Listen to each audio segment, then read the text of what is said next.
At 2 a.m. on Tuesday local time in the Gaza Strip, Washington inaugurated a new era in world politics. This was the moment Israel timed its attacks on dozens of targets in the enclave to coincide with Suhoor, the pre-dawn meal eaten by Muslims in preparation for a day of fasting. The timing was designed to inflict maximum civilian casualties as families across Gaza gathered to eat and pray during the holy month of Ramadan, even if they had little or no food to consume. The mass simultaneous attacks on 100 separate locations achieved their objective, surpassing in one night all the other acts of wanton butchery by Israeli forces during the 18-month war on Gaza. More than 400 Palestinians were killed, including more than 170 children, according to Gaza health officials. Israeli Prime Minister Benjamin Netanyahu sought and got the green light from Washington before launching these attacks. US President Donald Trump thus signaled a new era in global affairs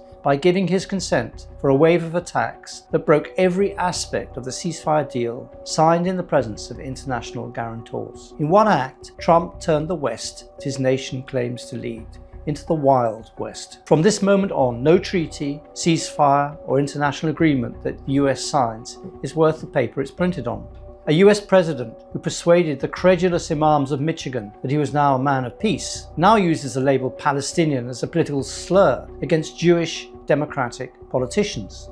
The president who vowed to stop all wars has launched or permitted airstrikes in Yemen, Gaza, Lebanon and Syria simultaneously, and is promising that all hell will break loose on Iran if it doesn't submit to his demands. A US president who told the families of the hostages he would do everything in his power to get them back alive has allowed Israel to effectively apply its Hannibal directive to the 24 who, before Tuesday morning's attacks, were still believed to be living. If Israel behaves like this, what incentive does it now give Hamas to keep the remaining hostages alive? For Netanyahu, the timing of the attacks was everything, for quite different reasons. On Tuesday, he was due to appear in court on multiple corruption charges, which, as the case progresses, is tightening the political noose round his neck. The renewed war gave him the excuse to tell the court he could not attend.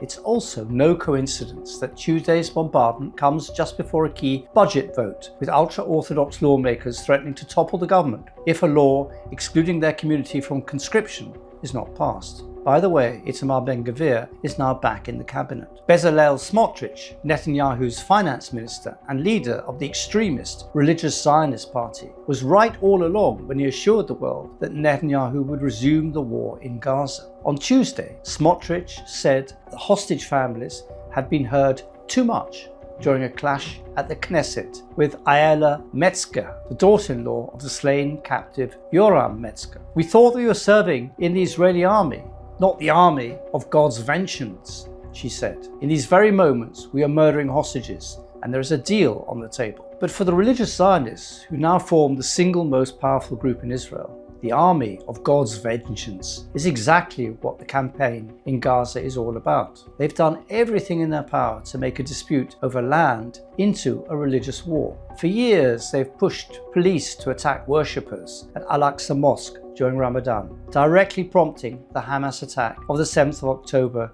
2023, which the group dubbed Operation Al-Aqsa Flood. Even the bitterest of foes can agree to stop fighting during religious festivals. But Israel, on Tuesday morning, did not just renege on a ceasefire deal it had signed. It specifically targeted worshippers gathered to perform a religious ritual. Despite its actions on October the 7th, Hamas remains, in the view of most military analysts, a disciplined militia that sticks to the agreements it signs. Even before Tuesday's attack, Israel had killed more than 150 Palestinians in Gaza during the ceasefire. It failed to start talks regarding Stage 2 on the 16th day of Stage 1, as prescribed in the deal. It failed to fulfill its commitment to withdraw from the Philadelphia corridor. It delayed the release of Palestinian prisoners for a week. Israel has behaved like a mafia, attempting to bully Gaza into a different deal altogether. It formulated a proposal which it put into the mouth of Steve Witkoff, although there was no word of endorsement from Trump's envoy himself, and demanded that Hamas release 11 living hostages and half of the dead in return for for a 50-day ceasefire. This would have been a completely different deal from the one negotiated by Qatari and Egyptian mediators over months. Hamas is not Hezbollah and has a strong institutional collective identity in which leaders are quickly replaced. Even the attack on Hezbollah's leadership had no known effect on the ability of its field commanders and fighters to resist Israel's ground invasion and to peg Israel's elite forces to within a few kilometers of the border. Hamas has no known problems with recruitment and can replace fighters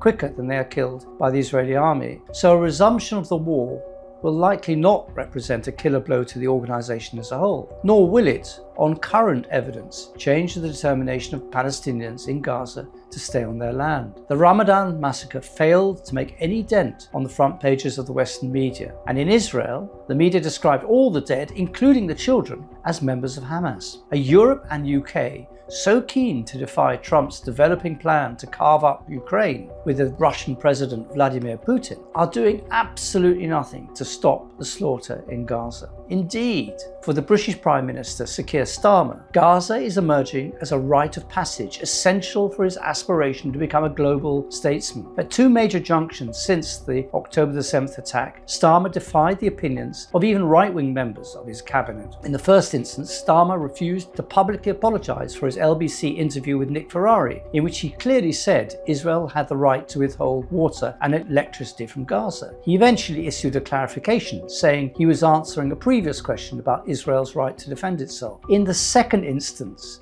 Starmer turned against his own kitchen cabinet, including such figures as Philippe Sands and Richard Hermer, both jurists committed to the sanctity of international law. They are also Jewish. The prevailing view among Starmer's closest advisors is that opposition to Israel's actions is driven by anti-Semitism, and Palestinian activism is a creature of the far left. This view persists to this day. On Tuesday, Starmer publicly overruled his foreign secretary after Lamy accused Israel of violating international law through the full imposition of a blockade which has cut water and electricity to over 2 million people in Gaza. Had Netanyahu not launched his surprise attack, Starmer would have welcomed Israeli Foreign Minister Gideon Saar to the UK with open arms. This was even after an Israeli minister had acted with contempt towards Emily Thornberry, the chair of the Parliament's Foreign Affairs Select Committee. Israel's Deputy Foreign Minister Sharon Haskell secretly filmed her and posted the footage on Instagram. Starmer's Britain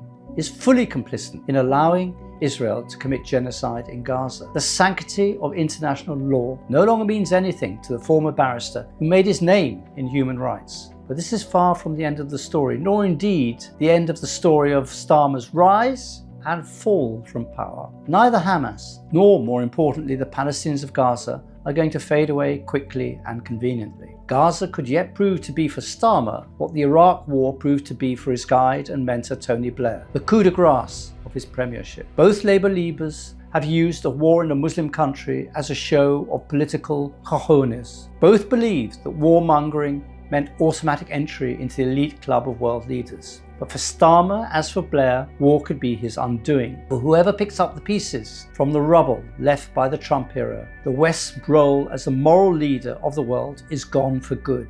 It has willfully abrogated that role at the cost of thousands of more Palestinian and Muslim lives.